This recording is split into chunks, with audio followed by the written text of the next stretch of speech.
Salam əziz tamaşaçılar, xoş gördük sizi bizim limanımızda. Hər insanın bir həyatı var, hər həyatın da öz limanı.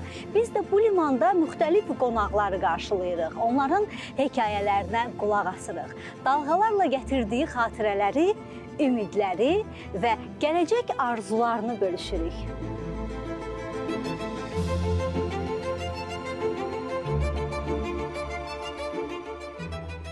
Burada hər qonağın öz hekayəsi var, dalğalar kimi. Hər hekayə başqa bir istiqamətdən gəlir. Amma hamısı bir limanda toplanır, yəni burada toplanır. Bugünkü qonağımız Elnarə xanımdır və Elnarə xanıma bizim özəl və gözəl suallarımız olacaq. Xoş gəlmişsiniz Elnarə xanım. Xoş gördük. Necəsiniz, necə bəyəndiniz bizim məkanımızı? Əla.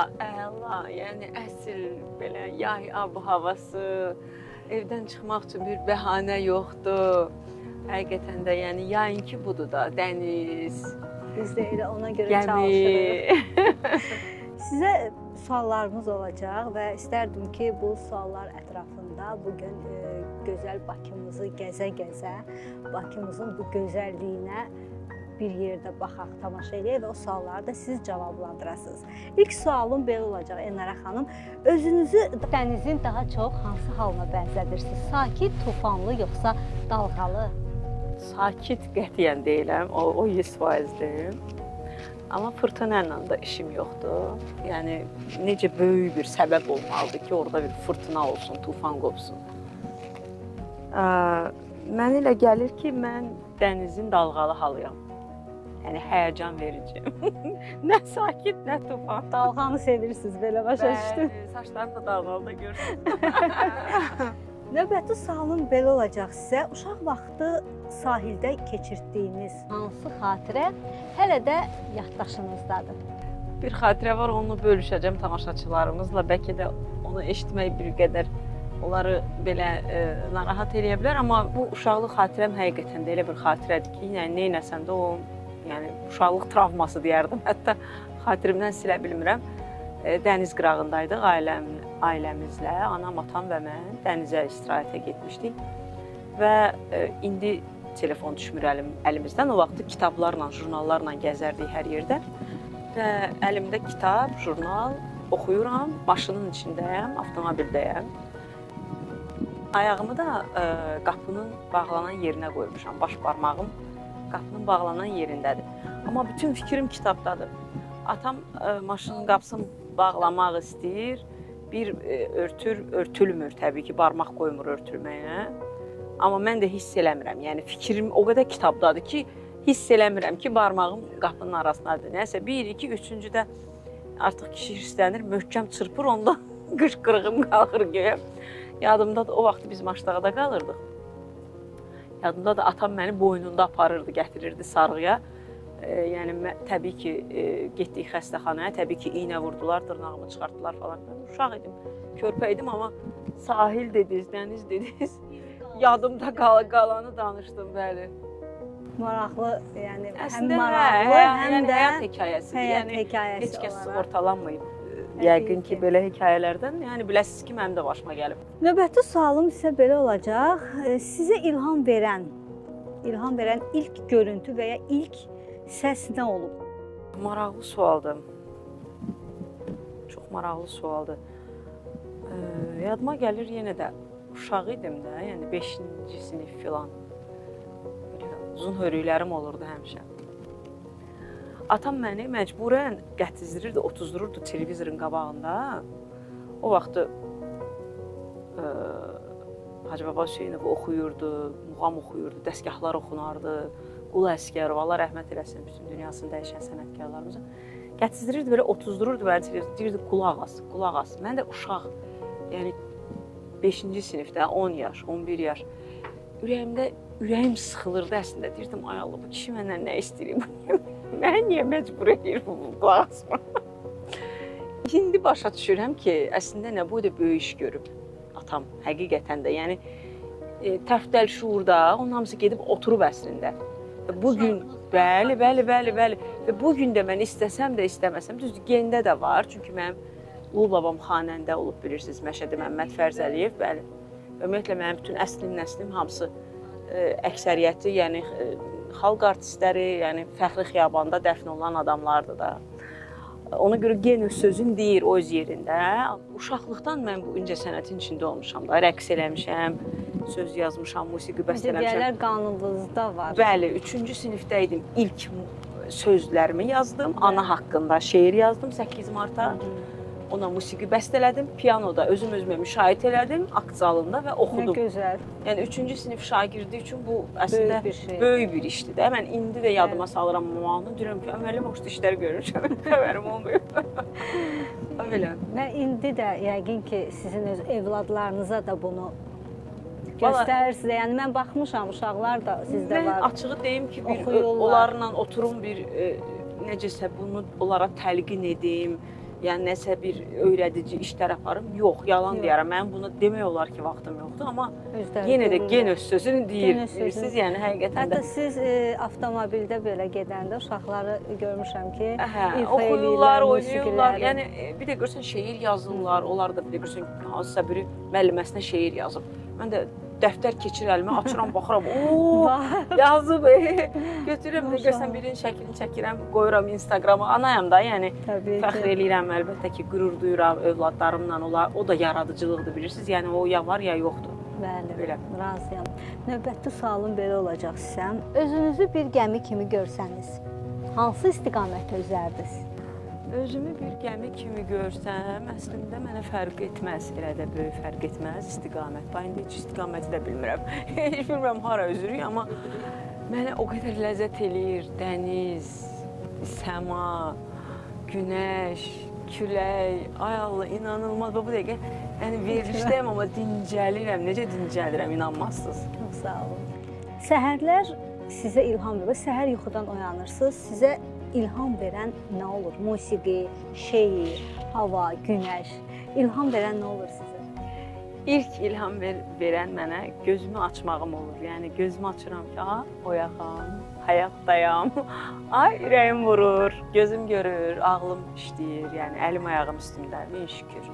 Yəni ilk ilham verən o xoşbəxtlik duyğusudur mənə. Şükürlə açıram səhərimi ki, şükürsən, ay Allah, nə yaxşı. Bu gün də gözümüzü açdıq, oyağıq, salamatlıqdır, hər şey əlbəttə 100%. Yəni və səhər o açan, bu açan, axşama kimi telefonumda dualar oxuyur. Üstəgəl, yəni bütün günü gün ərzində nə iş görürəmsə, özümü də və doğmalarımı da, yaxınlarımı, əzizlərimi mən bütövlükdə Allaha həvalə edən biriyəm. Ona görə də elə bu mənə bəs eləyir, yəni.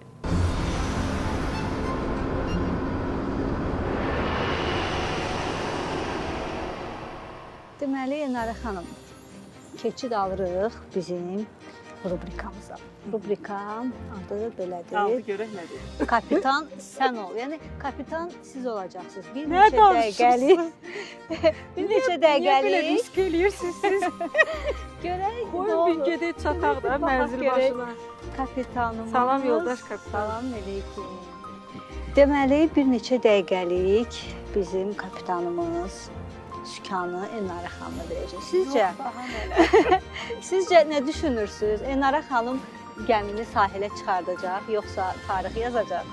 Bilmirəm, ola bilsin ki, gəmi yeni sahillər görəcək. Nə maraqlı. Necə idarə eləyir? Mən məsləhət görmürəm. Bizim həyatımız sizin əlinizdədir. Belə. Bir çörək ver çörəkçiyə, beşin də üstəlik. Yəni mən nə anlaram gəmidən? Mən həyatı boyu mən şturval bilərəm. Bəli, bəli. Çətin də olsa, arxasında dayanmamışam. Düzdür, gəmiyə minmişəm dəfələrlə də. Bizim yəni işdən olub dəfələrlə. Yəni gəmiyə səyahətlərimiz olub. Yəni xəbərim var. Hətta gəmidə həblər olur. Bəli, bəli, bizdə də var. Hə, insan ürək bulanıqları var. Amma məni tutmur. Allah yaxşı. Qətiyyən tutmur, yəni. Allah. Odur ki, amma da şturval mənlik deyil. Buyurun, Enarə xanım. Mən götürüm bunu. Vay. Buyurun, etibarlar. Neynəməliyəm mən bunu? Sağa sola. Hərəkət edirsiniz. Ay Allah. Hərəkət nəylə? Bununla. Bəli, qabağa Ay bilirsiniz. Allah. Bu qabağa. Məncə bu əlinizlə. Ana. Ay Allah, qorxuram axı. Buraxım. əlimi buraxıram. Belə özü gedəcək və hanı bəzən? Bunu da o tərəfə. Tez gücüm çatmır, sadəcə qorxuram. Aha!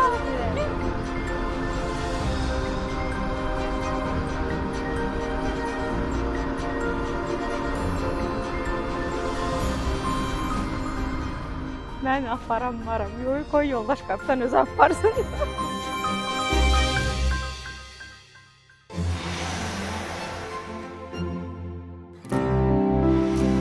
Elnarə Xəlilova olaraq siz musiqidə hansı boşluğu doldurursunuz? Çox maraqlı sualdır. Mənə gəlir ki, Elnarə Xəlilova olaraq mən musiqidə əsl incə sənət boşluğunu doldururam və qeyd etmək istəyirəm ki, mən bu qənaətə elə-belə gəlməmişəm. Təxminən bir neçə gün öncə WhatsApp qrupunda elə tələbələrimizlə söhbət zamanı əslində mən başqa iş görürdüm, əlimdə də başqa vacib iş var idi, amma yazılar gəldikcə, ekrana çıxdıqca görürəm ki, qızğın müzakirə gedir də. Və təbii ki, onlar gələcəyin ulduzlarıdırlar, onlar artıq həmkar sayılırlar və qızğın müzakirə gedir musiqilərin bugünkü gündə, yəni 2025-ci ildə bazara çıxarılan məhsul, musiqi layihələr barəsində müzakirələr aparırlar ki, filan mahnı hitdir, filan mahnı trenddir, filan budur və bir sıra silsilə, yəni ulduzlarımızın adları çəkilir də ki, filan kəs filan mahnını çıxartdı, filan kəs filan mahnını hit oxudu, bu trendə düşdü, bu belə oldu. Hər şeyi də bilirlər, yerin altında bilirlər, üstündə. Ehtiyac yoxdur mən nəsə deyim ki, ay nə oldu? Yəni, neçə min manata necə trendə düşür mahnılar, necə hit olur, Müasir uşaqlar. Çox, necə zorla təlqin edilir, şuurlara yedirdilir. Yəni, bəlkə hit olmayacaqdı. Hətta ona qədər, o cümlələrə qədər uşaqlar yazırlar ki, ilk baxışdan deyir, qulaq astım mahnıya deyir, fikirləşdim ki, ayda ətim tökülür, deyir, bu nə mahnıdır? Deyir, heç vaxt deyir, düşünməzdim, ağlıma gəlməzdi ki, 100 ildir fikirləşdim, düşünməzdim ki, sonra açansa vaxt gələcək, mən deyəcəm ki, ay nə qəşəng mahnıdır, mən buna rəqs eləyəcəm və yaxud da ki, yəni artıq bəyənəcəm bu mahnı. İnanın mənə, yəni biz hamımız bu dəqiqə o, necə deyərlər, o bazarın içindəyik və yəni canını da qurtarab, istəsən də qurtara bilməzsən. Bir dənə onu yazdım. Elə bir ki, bütün bu söhbəti görürəm də, qayıtdım bunlara bir kəlmə sor. Dedim, onlar sizin bu mübahisənizi görürəm, qırırlar. O deyir, filan kəsdi ulduz, bu deyir, filan kəsdi, bu deyir, bu hit çıxartdı, bu deyir, yox, bu trendə düşdü. Dedim, onlar sizin mübahisənizə bir məntiqli sualla son qoyum. Bunlar da yazdılar ki, olar müəllimə, olar. İcazə verdilər mənə. İndi yazdım. Deyirəm ki, bayaqdan adlarını çəkdiyiniz ulduzlar arasında, sənətçilər arasında son 2 ildə hansı birinin əsl bəstəkar mahnısı, sənət əsəri çıxartdığının birinin adını çəkə bilərsiniz mənə? Demək olar ki, ad çəkilə bilmədi. Ha fikirləşdilər, çünki son 2 ildə əksəriyyət mahnılar reper mahnılarıdır. Yəni, bəstəkar mahnıları deyil. Söhbət bəstəkardan gedirsə, bəstəkar başqa şeydir də. Yəni, bəstəkarlıq fakültəsini bitirmiş, bunun təhsilini almış şəxsə deyilir. Bir dənə də ad çəkilmədi də, başa düşürsünüz.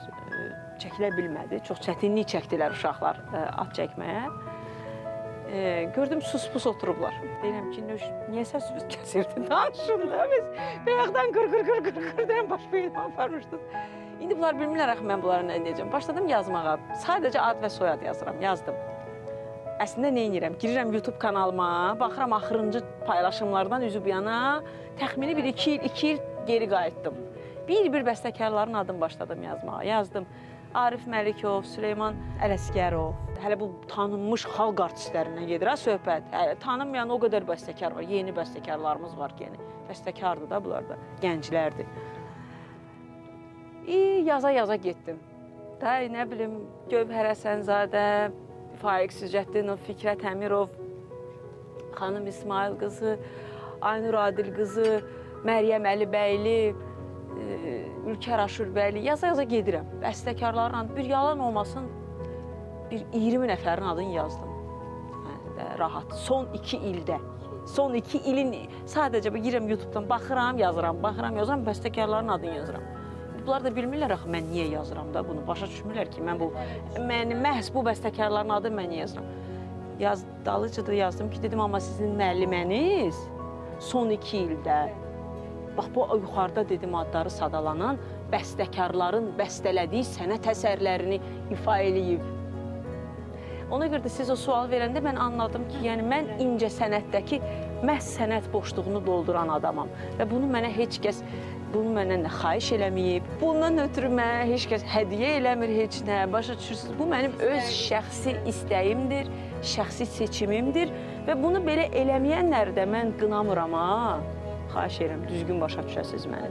Bunu bu cür eləməyəni mən qınamıram, amma bu mənim seçimimdir. Sizin sualınızın cavabı budur. Mən məhz incə sənət boşluğunu dolduranam. Çox sağ olun, minnətdaram. Növbəti sualım, yaradıcılıq böhranına düşəndə özünüzü necə xilas edirsiniz? Bax, minirəm bir dənə belə gəmiyə. Üst tuturam, ıssız bir adaya, yəni heç kəs olmayan bir yerə. Bu, təbii ki, mübaliğə idi.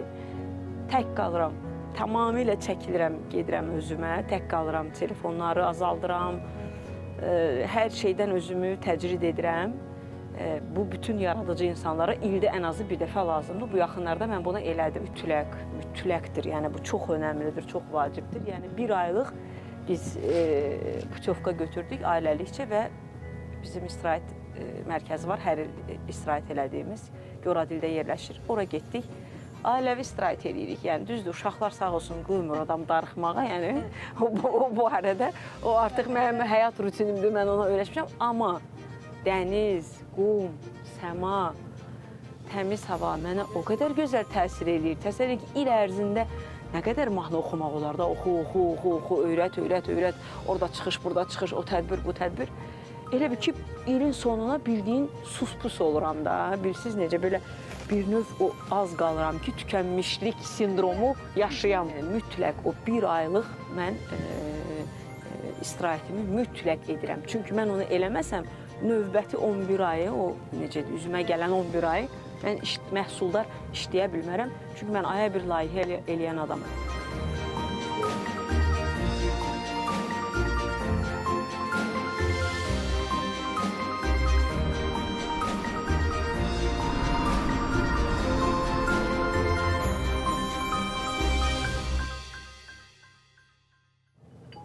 Hansı duyğunu illərdir içinizdə daşıyırsınız və hələ də ifadə eləyə bilməmisiniz?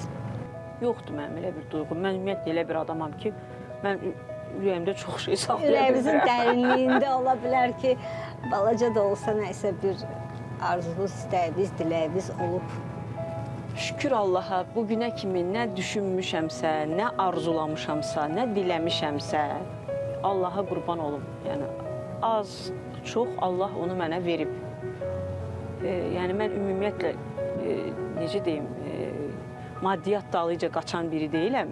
Mənə xoşbəxt olmaq üçün küləyin əsməyi belə bəhs eləyir, başa düşürsünüz. Yəni, ona görə də yoxdur. Yəni, elə bir duyğu ki, kiməsə nəsə hiss, yəni duyğudursa, əgər duyğudan gedirsə söhbət, hə, mən o hissi hiss eləyim, amma o adama məsələn deməyim onu, ya nədənsə qorxum, ya çəkinim. Yəni, ümumiyyətlə belə bir yoxdur belə bir şey. Yəni, mənə elə gəlir ki, heç ola da bilməz.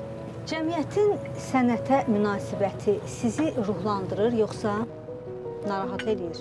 Maraqlı sualdır, çox maraqlı sualdır. Bilirsiniz, tamaşaçıda zövqü də, musiqi zövqünü də kütləvi informasiya vasitələri formalaşdırır. Və bu bir mənalıdır da, bu faktdır, yəni danılmaz faktdır. Ona görə də əgər mən desəm ki, bugünkü gündə tamaşaçının incə sənətə olan münasibəti, tamaşaçının sənətə olan münasibəti məni narahat edir, mən yanılmayacam bu sözü deməkdə. Bəli, məni narahat edir. Çünki incə sənətə bugünkü gündə münasibət bir mənalı deyil və ümumiyyətlə ayırd eləməkdə çətinlik çəkir. Bəzən tamaşaçı nə yaxşıdır, nə pis. nə səhvdir, nə düzdür. Biz bütün Azərbaycan xalqından musiqiçi olmağını gözləyə bilmərik. Heç düzgün də deyil bunu tələb eləmək, gözləmək, heç bu düzgün də deyil. Azərbaycan xalqı sənətkar xalqdır. Yəni musiqidə də olmasa, istəyir dülgərlikdə olsun, istəyir xarratlıqda olsun, istəyir misgərlikdə olsun, istəyir lap adi bir pinəçi olsun, Azərbaycan xalqı sənətkar xalqdır əslində. Və çox da gözəl tükü-tükdən seçməyi bacaran xalqdır. Adi o şəkərbörəyə naxış vurmaq var ha. Oradan bəllidir. Yəni hər xanımın hər zərgər dəqiqliyi. O zərgər dəqiqliyi ilə o naxışı vurması nə deməkdir? O deməkdir ki, bizim qanımız incə sənətlə yoğrulub deməkdir. Məncə elə bir ailə yoxdur ki, orada o şəkərbörəyə naxış verən tapılmasın. Hə, odur ki, təbii ki, bizim təmənnamız var. Təbii ki, biz incə sənət nümayəndələrinin təvəqqimiz var. Biz də arzu edirik ki, tamaşaçı bizim göstərdiyimiz o sənət nümayəndələrinə onların layiq olduğu qiyməti versin. Gözləyirik, təmənna edirik, təvəqqə edirik, arzuluyuruq, amma tələb etmirik, əstəğfurullah, heç bir halda. Və bir təvəqqimiz də var, tamaşaçının zövqünün formalaşmağında, düzgün formalaşmağında, incə sənətimizin düzgün təbliğ və təşviq edilməsində çox düzgün və əvəz olunmaz rolu oynasınlar. Onlardılar aparıcı, necə deyərlər, onlar bax, hara döndərirlərsə tamaşaçı da ora gedir, məcbur. Deməsinlər, bəhanə eləməsinlər, reyting davası aparmasınlar. Biz indi oturmuşuq, çay içirik, qəşəng Allahın verdiyi təamlardan dada baxırıq, məsəl üçün, gözəl gün yaşayırıq. Yəni, bunu biz göstərəcəyik, yəni, buna necə reyting gəlməyə bilər axı, yəni, bu gözəl söhbət edirik. Bunu necə tamaşaçı izləyir? Əminəm ki, bunu hələ YouTube kanalında milyonlarla tamaşaçı izləyəcək. İnşallah, elə olsun. Öz həyatınızdan bir səhnəni filmə çəksəydiniz, hansı epizodu, hansı anı seçərdiniz? Öz həyatımdan, mənim elə həyatım film kimi də onsuz da, bu dəqiqə çətinlik çəkirəm bu və digər konkret bir səhnəni yada salmağa. Amma film dediniz, Bakıda çəkilən filmlər yadıma düşdü. Amfibiya adam, Brilliant Əl filmi yadıma düşdü və Bakımızın... Şəhəri şəhərdə. Bəli, o gözəl, gəzməli, görməli, istəyir dənizi, buxtası, Bakı buxtası, liman, İçəri şəhər, belə baxıram şəhərə yeni və köhnə tikililərin birlikdə yaratdığı bir vintaj bir tandem var burada hal-hazırda. Yəni, inanılmaz zövq verir də bu adama. Yəni, nə olursa olsun, mən əminəm ki, orada da mənim niyyətim özümü göstərmək yox, yenə də özümüzdən bir parça, Bakımızdan bir parça, Azərbaycanımızdan bir parça, özümüzdən bir parça göstərmək olardı, o 100%-dir. Əgər musiqi həyatınızda olmasaydı, hansı sahə sizin dayanacağınız olardı? Əgər musiqi bizim həyatımızda olmasaydı, mən elə gəlir ki, məndən çox yaxşı həkim olardı. Ürəklisən yəni. Niyə? Çünki tez-tez dostlarımla, pedaqoq yoldaşlarımla, məktəb yoldaşlarımla, hətta sinif yoldaşlarımla qrupda danışırıq, uşaqlarla, elə mərkəzin uşaqları ilə və yaxud da ki, digər fərqi yoxdur, kim olur olsun. Olur da, indi həyatda bir də görsən, bir yazır, ay xəstələnmişəm, ay məsəl üçün başım ağrıdı, ay bu oldu, falan. Yəni, həmən cavab var da məndə, falan şey, falan elə. Hamı deyir ki, ay sən hazır oxumamış həkimsən. Deyirəm, bəs 4 uşaq anası, bəs yazıq. Neyləsən, həkim olmalıdır da, həm həkim olmalısan, onsuz hər kəsən öz həkim olmalıdır. O öz yerində, hə, o öz yerində, amma həqiqətən də təcrübə böyük rol oynayır və də məcbur o da, yəni belə pisdə çıxmasın demək. 4 dənə uşaq böyüdən ana evdə həm müəllim olmalıdır, həm həkim olmalıdır, həm aşpaz olmalıdır, həm dayı olmalıdır. Mütləq şəkildə. Sürücü və s. və ilaxır, yəni çoxdur bu peşələr.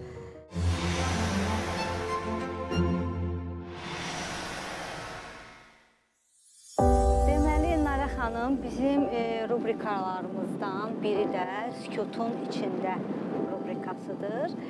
Bir dəqiqə ərzində sakit dayanırıq. Ancaq dənizə baxıb, susuruq və düşünürük. Ondan sonra bir dəqiqənin içində nələr keçəcək könlümüzdən, onu bizə ərz eləyəcəksiniz.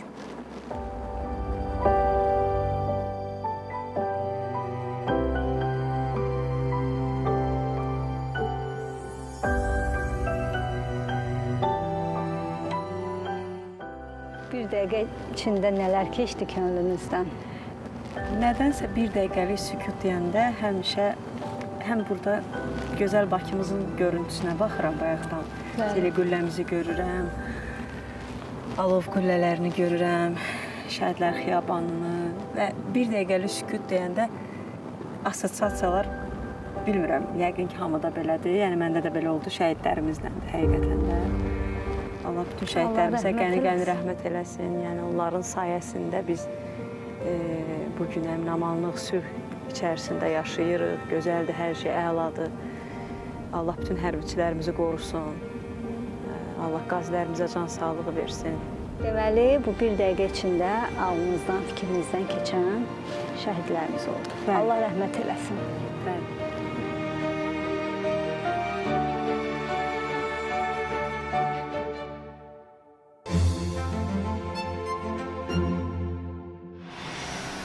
Sizcə bugünkü Elnarə Xəlilova uşaqlıq xəyallarının hansını həyata keçirdib, hansını yox? Maraqlı sualdır. Mənə elə gəlir ki, mən uşaqlıq xəyallarımın demək olar ki, böyük əksəriyyətini həyata keçirmişəm. Bir xəyalım olub həmişə.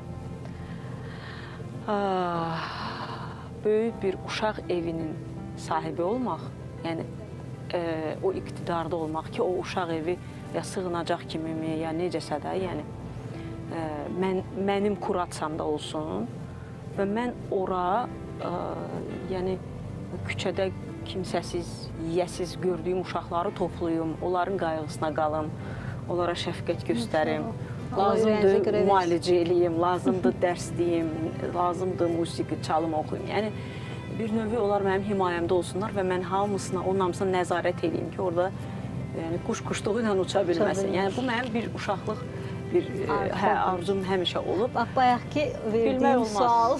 Allah kərimdir. Bəlkə, o duyğu idi o. Ona görə mən belə getdim özümə ki, ay Allah, görəsən mən nəsə olubmu ki, mən elə adamam ki, mən düşündüyümü həmən dilə gətirən adamam. Yəni, yoxdur məndə ki, qorxum, çəkinim, nəsə, düzdür, elə yer var, elə şey var ki, orada səbr edəcəksən və baxır situasiyaya, baxır adama, o heç, o başqa istisnalar və həmişə olur olar. Amma əksəriyyətdən, əksər vaxtı, yəni mən sözümü üzə deməkdən çəkinməyən biriyəm, elə tanınıram. Hamı mənə elə bilir, ona görə düşünmüşüm ki, o nəymiş o, nə duyğudur ki, öyle mən ürəyimdə saxlamışam, deməmişəm, yəni ona görə yadıma düşmədi. Amma bax, o uşaq evinin, uşaq evi olması çox əslində gözəl ideyadır, yerinə düşərdi. Allah qismət eləyər bəlkə də, bilmirəm, nə bilim, bilmirəm. İnşallah qismət. Elnarə xanım, sizə elə gəlirmi ki, artıq limana çatmısınız? Yoxsa yol hələ davam edir? Ay, yox, hələ var, hələ. Sənətimizdə. Limanlar var, hələ o. Nə qədər? Çoxdur, Bu limandan o limana, o limandan o limana.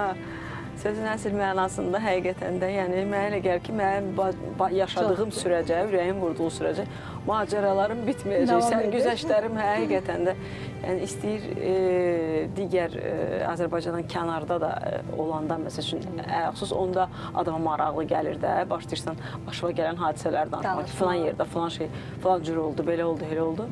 İndi sözüm o deyil, amma mənim belə pis də çıxmasın, hər günüm bir sərgüzəşdir. Sözün əsl mənasında və ən yaxşı mənasında. Elə olmasa, bilirsiniz, biz gün ərzində yaradıcı insanlar, biz nədənsə ilhamlanmalıyıq da. Gün ərzində, məsəl üçün, o müəyyən baş verən hadisələr yeri gələndə o trigger rolunu oynayır da. Onlar bizi təşviq eləməlidir. Fərqi yoxdur, qəmli hadisə də ola bilər, kədərli də ola bilər, sevincli hadisə də ola bilər. Əsas odur ki, sən ondan təsirlənəsən. Təsirləndinsə, bir də görsən, şeir gəlir ağlına, deyirsən, bu nəsə yaxşı, maraqlı mövzudur, maraqlı ideyadır, bunu işləmək var. Dalınca bir görsən, tak musiqisi də gəldi. Dalınca görsən, senari gəldi, durdu gözün qabağına. Yəni, biz bu cür yaşayırıq, yəni, bütün yaradıcı insanlar. İdeya olur. Bəli, bəli, elədir ki, var. Gəmidən düşəndə nəyi arxada qoymaq istərdiniz? 45 yaşındayım da, mən hal-hazırda 1-ci Qarabağ Savaşında 90'lar 10 yaşım var idi. 20 yanvar hadisələrini, Xocalı soyqırımını mən çox böyük travma ilə yaşamışam. Yəni görürsüz hələ də dilimdədir. Yəni o evirəm ki, ömrümün sonuna qədər mən onu deyəcəm. İkinci Qarabağ savaşında biz yaşadıq, birgə yaşadıq. Yəni iki müharibənin, yəni mən şahid olmuşam, məndə, yaxınlarımda, doğmalarımda, əzizlərimdə. Onların hamısını, bütün ağrımızı, bütün acımızı, bütün müharibələri, bütün savaşı, bütün konfliktləri hamısını geridə qoyuram. Hələ indi bu dəqiqə qoydum artıq, yoxdur onlar. Artıq onlar bizimlə deyil. Çox gözəl, əmin-amanlıq dolu, sülh dolu, xoşbəxtlik dolu, gözəl, işıqlı, parlaq gələcək dolu sahillərə doğru üzürəm sizinlə bərabər. Bəli. Çox gözəl.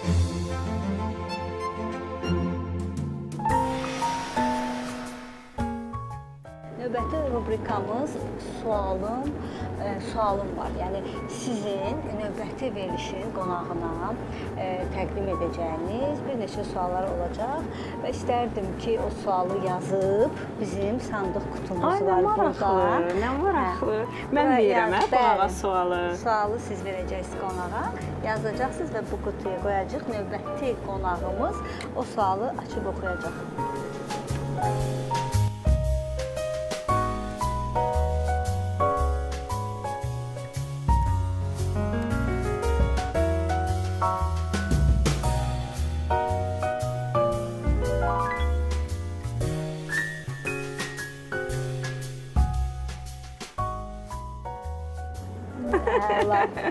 Bu sualı mən oxumuram. Tamaşaçılar da qoy nigaran qalsınlar ki, burada nə yazılıb və bunu biz bükürük sandıq qutumuza qoyuruq. Növbəti verilişdə gözləyim. Sualımızı da, cavabımızı da.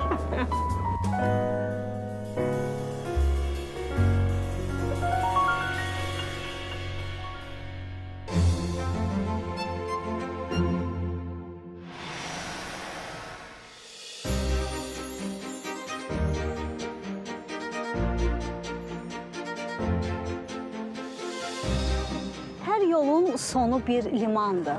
Amma hər liman da yeni yolların başlanğıcıdır. Yaşadığımız çətinliklərə, keçdiyimiz yollara baxmayaraq bir ümid, bir güvən varsa içimizdə, demək ki, hələ də yaşamağa dəyər. Bugün də söhbətimizdə keçmişin işığı, bugünün aydınlığı, sabahın ümidi var. Gəlin içimizdəki limanı itirmədən bir-birimizə dayaq olaq.